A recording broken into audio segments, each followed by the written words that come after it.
ज्ञान रस YouTube channel पर आपका स्वागत है। आज 29 जून 2026 को यूजीसी नेट जेआरएफ हिंदी जून 2026 की परीक्षा संपन्न हुई है। इस परीक्षा में कैसे प्रश्न पूछे गए हैं और उन प्रश्नों के यथासंभव क्या उत्तर हो सकते हैं, ये बताने का प्रयास इस वीडियो में किया गया है। तो देखते हैं कैसे प्रश्न है। प्रयास किया गया है यथासंभव अभ्यर्थियों से पूछकर कि सही प्रश्न और उनके सही विकल्प और सही उत्तर बताए जाएं। पर यदि कोई भूल होती है तो आपका स्वागत है, आप सही प्रश्न क्या थे यह बता सकते हैं। तो देखते हैं प्रश्न। ये एक प्रश्न पूछा गया कि जयशंकर प्रसाद का निम्नलिखित कथन उनके किस नाटक की भूमिका से है। और बड़ा ही रोचक था ये, क्योंकि इसमें चंद्रगुप्त की चर्चा है और चंद्रगुप्त ऑप्शन में था और अधिकांश अभ्यर्थियों ने चंद्रगुप्त सही लगाया है, जबकि यह ध्रुवस्वामिनी नाटक की भूमिका से है। यह प्रश्न अवश्य ही कुछ कुतूहल से भरा हुआ है कि विशाख दत्त ने अपने दोनों नाटकों का नायक चंद्रगुप्त नामधारी व्यक्ति को ही क्यों बनाया। यह कथन ध्रुवस्वामिनी की भूमिका से है, न कि चंद्रगुप्त की भूमिका से। अगला कथन है, आगरा बाजार नाटक से किताब वाला का निम्नलिखित कथन किसके प्रति है। यह कथन तो उसी का है, पर किससे कहता है कि मैंने अपनी किताबों के इश्तिहार के लिए लोगों को जमा कर रखा है। यह शौक और यह जिहालत, सुभान अल्लाह। सही उत्तर है अजनबी के प्रति। यह विकल्प में था, अजनबी जो है वह सही उत्तर है। फिर आगे है, आधे अधूरे नाटक से पुरुष चार के कथनों का सही क्रम पूछा गया है। अब इसमें से संशय है, कुछ तो है, जैसे ये उल्टी बात नहीं और ये दोनों तो थे उसमें और ये इसी क्रम में हैं। उल्टी बात नहीं पहले होगा और क्योंकि और कोई जानता भी नहीं, ये आ, उसके बाद होगा। ये दोनों थे या नहीं आप कंफर्म होकर बताइएगा। कि ज्यादा बात अब नहीं करना चाहता, सिर्फ एक ही बात कहना चाहता हूं तुमसे। यह मैंने क्रम से दिया हुआ है नाटक में। जो ये सभी 1 2 3 4 विकल्प हैं, ये नाटक से ही लिए गए हैं और इनमें से 3 और 4 ये परीक्षा में आए थे। इसके ठीक पहले ये दोनों वाक्य हैं, तो संभवतः ये उन्हीं में से हैं और इनका क्रम यही है। फिर तुम किसी तरह छुटकारा नहीं दे सकती उस आदमी को। उल्टी बात नहीं है, तुमने जिस तरह बांध रखा है उसे अपने साथ, क्योंकि और कोई जानता भी तो नहीं उतना जितना मैं जानता हूं। तो ये इसका सही क्रम है। फिर अगला प्रश्न है, लियोतार्द लियोतार्द ने उत्तर आधुनिक समाज से जुड़ी किन बातों पर विचार करने का आग्रह किया है। किन बातों पर विचार करने का आग्रह किया है, इस तरह का एक प्रश्न था, जिसमें ये दोनों विकल्प थे। एक तो विज्ञान और प्रौद्योगिकी के विकास में भाषिकी ने महत्वपूर्ण भूमिका निभाई है, ये सही था। और अब ज्ञान साध्य न रहकर साधन बन गया है, अब वह बाजार की वस्तु बन गया है। ये दोनों सही विकल्प थे। इनके अलावा भी विकल्प थे जो गलत थे। फिर यही उत्तराधुनिकता से अगला प्रश्न है, रचना और रचनाकार का मिलान करने वाला। तो लियोतार्द की पुस्तक है postmodern condition, report on knowledge. और फ्रेडरिक जेमसन की प्रसिद्ध पुस्तक है postmodernism, the cultural logic of late capitalism. और देरिदा की पुस्तक है द एंड ऑफ मैन। और रोलां बार्थ की पुस्तक है द डेथ ऑफ ऑथर। तो ये भी प्रश्न पूछा गया है, आप लोग मिलान कर सकते हैं। यदि मैं जो प्रश्न और विकल्प बता रहा हूं या जो उत्तर बता रहा हूं उसमें यदि लगे कि यहाँ संदेह है, यहाँ यह नहीं वह होना चाहिए, तो अवश्य बताएं। श्रृंगार रस का लक्षण मिलान करें। ये श्रृंगार रस का लक्षण पूछा गया था। मजेदार बात है कि 4 विकल्प थे, मतलब 4 लक्षण थे और 4 आचार्यों के नाम थे। उनमें से 2 आचार्य हिंदी के थे और संयोग कुछ ऐसा बन रहा था कि अगर आप एक भी आपको याद नहीं है, केवल इतना ध्यान दीजिए कि जो संस्कृत वाले श्रृंगार रस के लक्षण हैं वह संस्कृत वाले आचार्य के होंगे और हिंदी वाले मतलब अवधि या ब्रज ब्रज वाले तो वो हिंदी वाले आचार्य के होंगे। तो वो एक ही विकल्प में था जिसमें कि हिंदी वाले को हिंदी का जो लक्षण था हिंदी में उसके आगे देव या सोमनाथ का नाम था, तो इसलिए ये प्रश्न कठिन होते हुए भी आसान हो गया था। और वो श्लोक और वो पंक्तियां प्राप्त नहीं हो सकी हैं। यदि आपको मिले तो अवश्य साझा करें। अगला प्रश्न है, अकाल दर्शन की जो ये जो कविता है, उनकी पंक्तियों का क्रम। अकाल दर्शन की कविता से ही पंक्तियां हैं और उनका क्रम, इस तरह की इस तरह की पंक्तियां और उनका क्रम एनटीए पूछता रहा है, इस बार भी है। उनका कहना है कि बच्चे हमें बसंत मुनने में मदद करते हैं, ये सही क्रम है। परीक्षा में उल्टा पुल्टा मिला था, ये सही क्रम है। वे इस जंगल की सराहना करते हैं, भारतवर्ष नदियों का देश है। दया अकाल की पूंजी है, क्रांति बच्चे के हाथों की जूजी है। ये जो पंक्ति है, यह इस कविता की अंतिम पंक्ति है, इसीलिए यह अंतिम पंक्ति होगी, अंत में आएगा ये। और जूजी और पूंजी, क्योंकि ये विकल्प में था, तो दोनों मिल रहा है, काफिया या जो तुकांत कहते हैं वो तुक मिल रहा है, इसलिए इसके ठीक पहले ये होगा। तो ये सही क्रम है।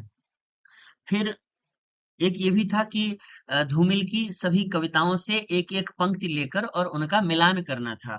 तो जैसे मोचीराम कविता से था, इसमें ये हो सकता है कि जो पंक्तियां बताई गई हैं उनमें से कोई एक नहीं हो, या मैंने कुछ अलग लिख दिया हो जो जानकारी मिली उस आधार पर। तो यदि कुछ भूल हो तो अवश्य बताएं, ये हर एक प्रश्न के लिए है। मोचीराम से है, असल में वह एक दिलचस्प गलतफहमी का शिकार है जो यह सोचता है कि पेशा, ये माफ कीजिएगा टाइप करने में भूल हुई है, जो यह सोचता है कि पेशा एक जाति है। ये मोचीराम कविता से है। अकाल दर्शन से है, वे इस कदर पस्त हैं कि तटस्थ हैं। नक्सलवाड़ी से है, मुझे अपनी कविताओं के लिए दूसरे प्रजातंत्र की तलाश है। ये बहुत ही प्रसिद्ध पंक्ति है नक्सलवाड़ी से। और रोटी और संसद से, यह तीसरा आदमी कौन है, मेरे देश की संसद मौन है। छोटी सी कविता है, आप सबको याद है, तो इससे भी पंक्ति थी और मिलान करना था, ये भी पूछा गया था। आगे, भारत भारती के भविष्यत खंड के उद्बोधन में किसका उल्लेख है? तो इसमें बताया गया कि चिकित्सक का भी था, विकल्प था उसमें, पर कवि सही है और नवयुवक सही है। ये दोनों यदि आपने लगाया हो तो ये सही है। चिकित्सक और कुछ और भी थे, तो वो सही विकल्प नहीं है। ये कवि और नवयुवक ये सही विकल्प हैं। फिर रामचरितमानस के ये माफ कीजिए, गलत टाइप हो गया है। उत्तरकांड से,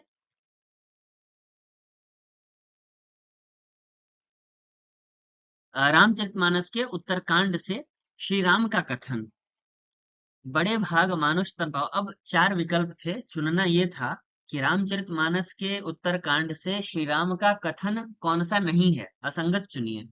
तो इनमें से ये तीन तो हैं, बड़े भाग मानुष तन पावा, सुर दुर्लभ सब ग्रंथन ही गावा, नर तनु पाए विषय मन देहि, पलट सुधा ते सठ विष लेहि, नर तनु भाव बारिधि कहूँ बेरो, सन्मुख मरुत अनुग्रह मेरो।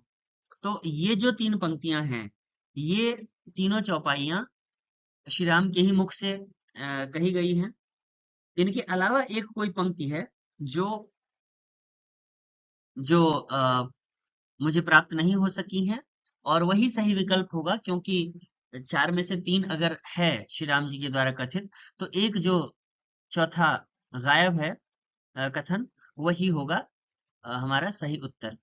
तो ये तीनों अगर आपने नहीं लगाया है तो आपके सही हैं।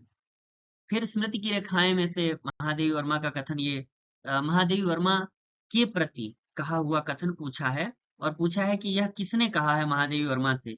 तो ये ठकुरी बाबा का कथन है, तनिक सा चीखो तो बिटिया रानी, का पढ़े लिखे मनई यह खाए का जियत हैं। ये ठकुरी बाबा का कथन है। गोदान उपन्यास से पात्रों के कथन का मिलान पूछा गया है, मतलब अलग अलग पात्रों के कथन देकर कि यह किस पात्र का है। तो राय साहब का कथन है, किसी को भी दूसरे के श्रम पर मोटे होने का अधिकार नहीं है, उपजीवी होना घोर लज्जा की बात है। मिस्टर मेहता का कथन है, समाज व्यक्ति ही से बनता है और व्यक्ति को भूलकर हम किसी व्यवस्था पर विचार नहीं कर सकते। ओंकारनाथ का कथन है, राष्ट्र का कल्याण हो यही मेरी कामना है, एक व्यक्ति के सुख दुख का कोई मूल्य नहीं। और मिस्टर खन्ना का भी एक कथन था जो मुझे उपलब्ध नहीं हो सका है। तो ये सही है, अगर ये तीनों आपने इस तरह से लगाया है तो सही है। अंधेर नगरी नाटक के पात्रों के बारे में पूछा गया था। कुछ अन्य पात्र भी थे, उसमें से संभवतः या तो ये चुनना था कि कौन से अंधेर नगरी के पात्र हैं, तो जैसे घासीराम और जातवाला संभवतः ऑप्शन में था, और या फिर ये चुनना था कि कौन से नहीं है, तो जो इनके अलावा शेष हैं उन्हें चुनना था। आषाढ़ का एक दिन नाटक में मंच पर प्रवेश के आधार पर कि पहले मंच पर कौन आता है, बाद में कौन आता है, इस दृष्टि से पात्रों का क्रम पूछा गया है। तो पहले सबसे पहले इसमें आएंगे दंतुल, ये अंक 1 में आते हैं, और उनके बाद निक्षेप आते हैं, तो ये सबसे पहले आ जाएंगे। फिर अंक 2 में रंगिणी पहले आती हैं, फिर अनुनासिक आते हैं, और फिर प्रियंगु आती हैं। तो ये क्रम है: दंतुल, निक्षेप, रंगिणी, अनुनासिक और प्रियंगु। सिंदूर की होली नाटक के पात्र भी पूछे गए हैं। इसमें भी भ्रम है कि या तो यह पूछा गया है कि कौन से पात्र हैं, तो मुरारी लाल और माहिर अली हैं, और या फिर यह पूछा गया है कि कौन से नहीं हैं, तो इनके अलावा जो थे वो नहीं है। लक्षणा शब्द शक्ति और हाँ, उसके बारे में पूछा गया कि लक्षणा शब्द शक्ति जो है उसके लक्षण बताए गए कुछ, और उनके भेदों के बारे में बताया गया, और उसमें से कुछ संगत कथन थे, कुछ असंगत थे, तो उसे चुनना था। इसके अलावा रूढ़ा लक्षणा और प्रयोजनवती लक्षणा का लक्षण पूछा गया था, और ये दोनों सही था उसमें। और जो गलत था वो था एक व्यंजना की और अभिधा की परिभाषा थी, त्रुटिपूर्ण लक्षण था, मतलब उसका जो लक्षण है उसमें कुछ बिगाड़ दिया गया था, तो इसलिए वो गलत था। जो सही था वो रूढ़ा लक्षणा और प्रयोजनवती लक्षणा का वाला जो विकल्प था, उसकी जो परिभाषा है, उसका जो लक्षण है वह सही था। रश्मिरथी की पंक्तियों का क्रम पूछा गया है।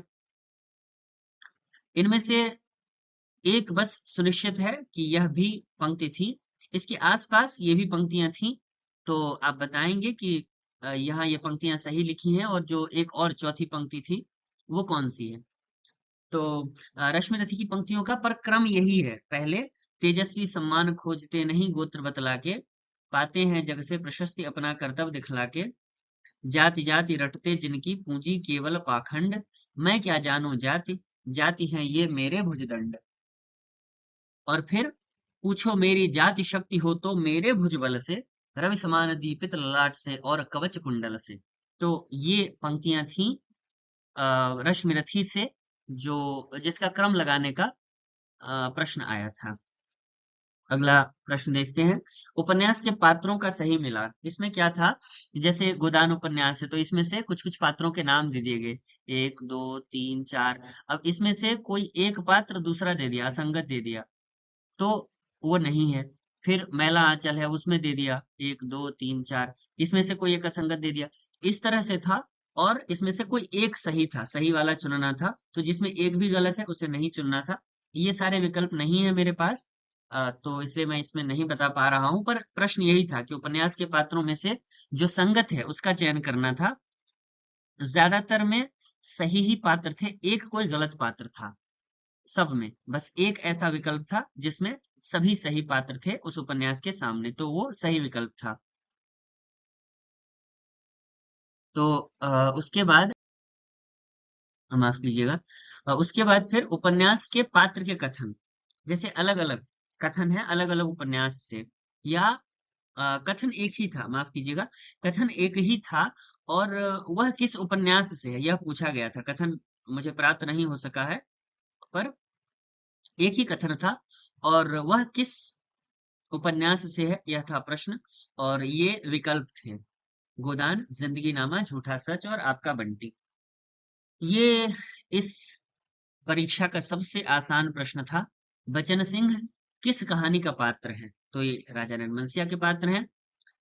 अमीना को, अच्छा ये प्रश्न था कि इसमें भी संभवतः संगत या असंगत का चयन करना था, तो ये दो प्रश्न, ये दो कथन ऐसे थे जो उलट कर लिख दिए गए थे, मतलब सत्य को असत्य बनाकर लिख दिए गए थे।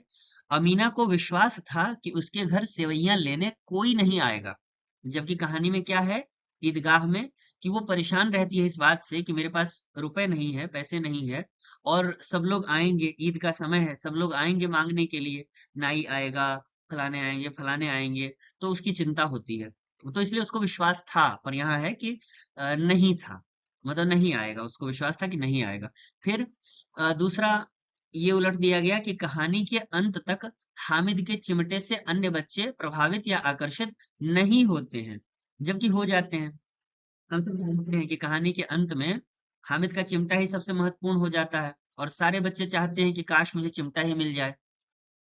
तो ये दोनों गलत है। अब यदि गलत चुनना था तो ये दोनों सही है, और अगर सही चुनना था तो इन दोनों के अलावे जो विकल्प थे वे सही विकल्प होंगे।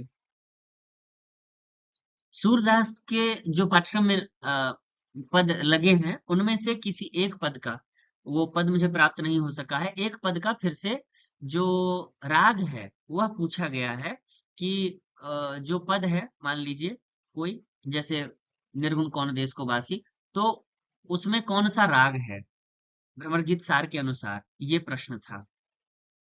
फिर विद्यापति और हेमचंद्र और दो अन्य कवियों की पंक्तियां थी, काव्य पंक्तियां थी, और उनका सही मिलान करना था, तो ये भी एक प्रश्न था।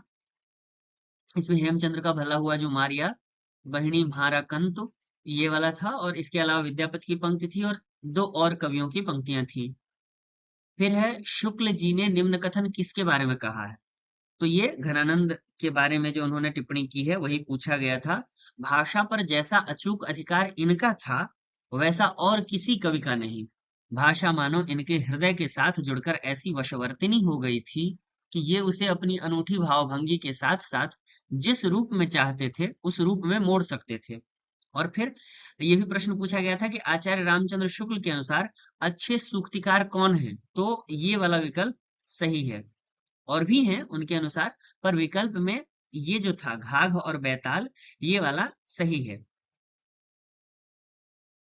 फिर शुक्ल जी के ही इतिहास से जो उन्होंने उदाहरण दिए हैं, आरंभिक खड़ी बोली गद्य के उदाहरण, उनकी पहली पंक्तियां और उनके रचनाकारों का नाम पूछा गया है कि ये पंक्ति एक तरफ है, ये पंक्तियां, और दूसरी तरफ है ये रचनाकार, तो मिलाइए, मिलान कीजिए।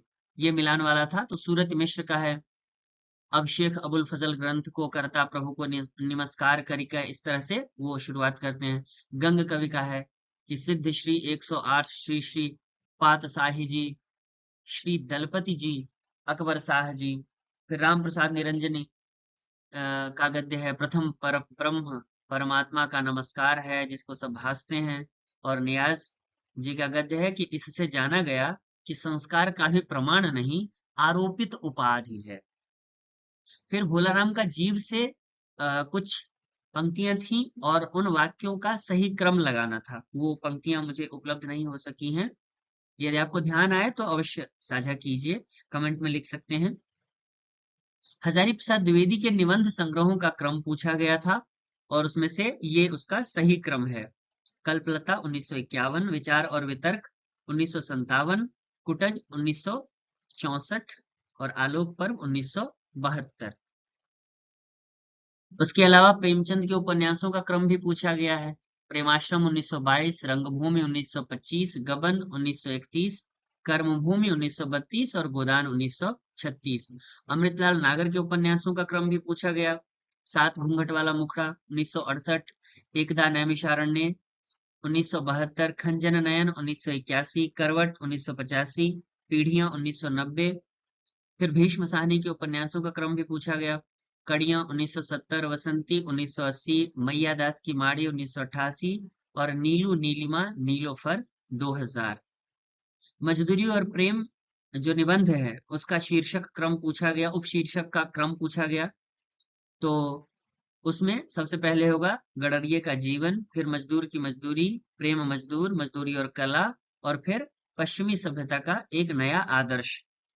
हमारे जो काव्य शास्त्रीय आचार्य हैं उनका क्रम पूछा गया, तो ये सही क्रम होगा आचार्य भरत, आचार्य भामह, आचार्य दंडी, फिर आनंद वर्धनाचार्य और आचार्य अभिनव गुप्त, तो ये उसका सही क्रम है। इसके आगे माटी की मूर्तें जो है उनके अंदर जो रेखा चित्र है उनका भी अनुक्रम पूछा गया। तो ये सही अनुक्रम होगा। सबसे पहले बलदेव सिंह, फिर बल गोविंद भगत, फिर परमेश्वर और अंत में बुधिया। कविता क्या है निबंध में आचार्य रामचंद्र शुक्ल ने इस श्लोक को उद्धृत किया है। अब इस श्लोक को उन्होंने कहाँ से उद्धृत किया है, किस पुस्तक से, यह प्रश्न था। तो ये काव्य प्रकाश की कारिका से उद्धृत है। फिर उत्तरा फाल्गुनी आसपास के आसपास जो निबंध है उससे एक कथन था, वह पूछा गया था। कथन मेरे पास उपलब्ध नहीं है। शिवमूर्ति, शिव शंभू के चिट्ठे और कुछ अन्य निबंधों की पंक्तियां थी जिनका मिलान करना था। ये भी एक प्रश्न था मिलान वाला।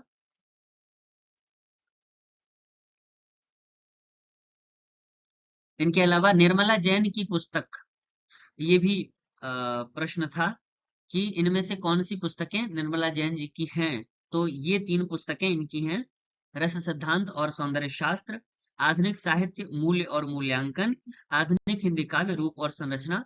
इनके अलावा जो दो पुस्तकें थीं वो अन्य रचनाकारों की थीं। फिर ये एक प्रश्न पूछा गया था कि रस और जो स्थायी भाव विभाव अनुभाव जिनसे ये बनता है, मतलब रस और जिनसे ये बनता है, इन दोनों में व्यंग्य व्यंजक संबंध किसने माना है। तो ये आचार्य अभिनव गुप्त ने माना है, हम सभी जानते हैं। फिर व्याकरण में संज्ञा विशेषण के निर्माण संबंधी मिलान, हाँ, कि मतलब संज्ञा से इस संज्ञा से वह संज्ञा बनी, फिर संज्ञा से ये विशेषण बन गया। तो एक तरफ ये बातें लिखी थी और दूसरी तरफ हमें मिलान करना था। जैसे झाड़ से झाड़ू, लड़का से लड़कपन, तो जैसे ये जातिवाचक संज्ञा से भाववाचक संज्ञा बन गया, तो एक तरफ लिखा था जातिवाचक से भाववाचक संज्ञा और दूसरी तरफ ये था, तो इसका मिलान करना था। ये व्याकरण से प्रश्न था। एक टोकरी भर मिट्टी में असंगत का चयन करना था, क्या उसमें नहीं है उस कहानी में। जैसे विधवा का भय माना जा रहा है, अभ्यर्थियों ने बताया कि सभी विकल्पों को देखने के बाद यह विकल्प सही लग रहा है। विधवा का भय, विधवा के मन में जो भय था वह नहीं था, यह असंगत है। बाकी जमींदार का हृदय परिवर्तन होता है अंत में। अदालती कानून व्यवस्था पर व्यंग्य है कि भाई जो जमींदार ने कब्जा कर लिया था उस विधवा की झोपड़ी पर, वह गैर कानूनी था। उसने वकीलों को पटाकर उनको पैसे देकर और फिर ऐसा करवाया था। तो ये दोनों सही है, पर विधवा का भय जो है ये संभवतः जो सभी विकल्पों को देखने के बाद अभ्यर्थियों का कहना है कि यह विकल्प सही होगा क्योंकि यह असंगत है। उसने कहा था कहानी की विशेषता के बारे में पूछा गया कि उनमें क्या-क्या विशेषताएं हैं।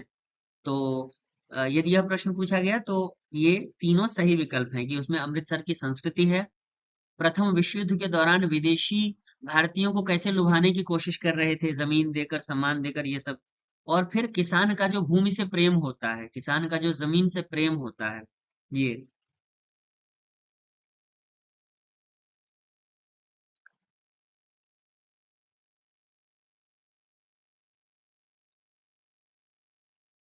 इसके अलावा प्रश्न था कि जैसे प्रकरण वक्रता के भेद, यह पूछा गया है। विकल्प मेरे पास उपलब्ध नहीं है। फिर एक उद्धरण था कि विवेकानंद ने भी कहा था कि डॉट डॉट कुछ ऐसा उद्धरण था, और वह किस पुस्तक से है, उसमें संस्कृत के 4 अध्याय वगैरह विकल्प थे। तो वो उद्धरण मेरे पास नहीं है, इसलिए मैं उसका सही उत्तर तो नहीं बता सकता। यदि आप में से किन्हीं को याद हो तो अवश्य साझा कीजिएगा। एक अनुक्रम लगाने के लिए आया था समय के अनुसार, जिसमें फोर्ट विलियम कॉलेज की स्थापना था, भारतेंदु से संबंधित कोई एक बात थी, जैसे भारतेंदु की किसी पत्रिका का प्रकाशन या किसी उनका जन्म या किसी और रचना का प्रकाशन, इस तरह से कुछ था। और फिर विवेकानंद का शिकागो भाषण था। तो ये हम सब जानते हैं 1893 में हुआ था ये शिकागो भाषण उनका। और फोर्ट विलियम कॉलेज की स्थापना 1800 में है। तो ये जो विकल्प दिया था, इसके कारण यह प्रश्न कठिन होते हुए बहुत सरल हो गया था, क्योंकि और कोई विकल्प इसके आसपास था नहीं। 1800 सहज ही सही, मतलब जो पहला विकल्प था वो फोर्ट विलियम कॉलेज वाला एक ही था, इसलिए वो सही था। तो इसका क्रम यही सही होगा, फोर्ट विलियम कॉलेज की स्थापना, फिर भारतेंदु, विवेकानंद का शिकागो भाषण और बीच में एक और भी कुछ है। फिर चंद्रगुप्त नाटक के गीतों का क्रम पूछा गया था, यही मेरे पास उपलब्ध नहीं है। फिर साहित्य का सभ्यता से घनिष्ठ संबंध है, ये निबंध है जो कि बालकृष्ण भट्ट द्वारा लिखित है और यह पूछा गया था। आचार्य महावीर प्रसाद द्विवेदी की रचनाओं का डॉक्टर रामस्वरूप चतुर्वेदी की पुस्तक में दिए गए प्रकाशन वर्ष के अनुसार अनुक्रम। संभवतः ये सारे विकल्प थे और इनका क्रम लगाना था। तो इनमें से हिंदी भाषा की उत्पत्ति सबसे पहले है। इस पुस्तक के अनुसार रामस्वरूप चतुर्वेदी जी की पुस्तक जो है हिंदी साहित्य और संवेदना का विकास, उस पुस्तक के अनुसार ये अनुक्रम सही है। हिंदी भाषा की उत्पत्ति 1907, कालिदास की निरंकुशता 1911, रसज्ञ रंजन 1920 और साहित्यिक संदर्भ 1924। इसके बाद है महावीर प्रसाद द्विवेदी का महत्व। ये एक कोटेशन था जिसमें रामविलास शर्मा विकल्प में थे और भी कुछ अन्य आलोचक या विद्वान थे, पर मैं सुनिश्चित नहीं हूं कि यह ठीक ठीक स्पष्ट रूप से यह उद्धरण क्या था और इसीलिए यह किनका था यह भी अभी मैं नहीं बता पा रहा हूं। पर यदि आपको सही सही उद्धरण याद हो तो अवश्य साझा करें, फिर ढूंढने में आसानी होगी। दुनिया का सबसे अनमोल रतन से एक कथन था कि क्या तू नहीं जानता मैं कौन हूं, क्या तूने आज इस तलवार की काट नहीं देखी। यह कथन दिया गया था और पूछा गया था कि यह किस रचना से है। तो यह घायल सिपाही का कथन है दुनिया का सबसे अनमोल रतन से, और भी विकल्प थे, अन्य रचनाओं के विकल्प थे। और ये एक प्रश्न था कि एक राज्य और दूसरे राज्य के बीच तथा किसी राज्य और संघ के बीच जो पत्रों की भाषा है उसके बारे में किस अनुच्छेद के अंतर्गत विचार किया गया है। तो यह अनुच्छेद 346 के अंतर्गत विचार किया गया है। ये ये हमारा ये हमारा आज का वीडियो है। इसमें प्रयास किया गया है कि अभी तक जो प्रश्न सामने आए हैं उन पर बात कर सकें। इनके अलावा और भी जो प्रश्न आएंगे उन पर भी हम देखेंगे, और जब आंसर की आएगी तब विस्तार से हम सभी विकल्पों और प्रश्नों का अध्ययन करेंगे। कट ऑफ वगैरह की बातें मैं नहीं कर पाता हूँ, ये सब बड़ा ही पेचीदा काम है। पर अनुमान ये है कि हिंदी के प्रश्न पिछली बार जब परीक्षा हुई थी जो जनवरी में, उसकी तुलना में सरल थे, क्योंकि सामान्य प्रश्न जो मिलान करने वाले या क्रम वाले, प्रकाशन वर्ष के अनुसार क्रम लगाने वाले, ऐसे प्रश्नों की संख्या कुछ अधिक थी। इसलिए कट ऑफ बहुत ऊपर नहीं तो बहुत नीचे भी नहीं जाएगी, और जो पिछली बार कट ऑफ थी उसी के आसपास रहेगी, ऐसा अनुमान लगाया जा रहा है। बाकी शुभकामनाएं आप सभी को, और मिलेंगे फिर किसी अगले वीडियो में। इस बीच जो भी प्रश्न मिले और विकल्प हो या याद आए कुछ, या इस वीडियो में कुछ भूल हो या कोई सुझाव हो, तो अवश्य साझा करें। धन्यवाद।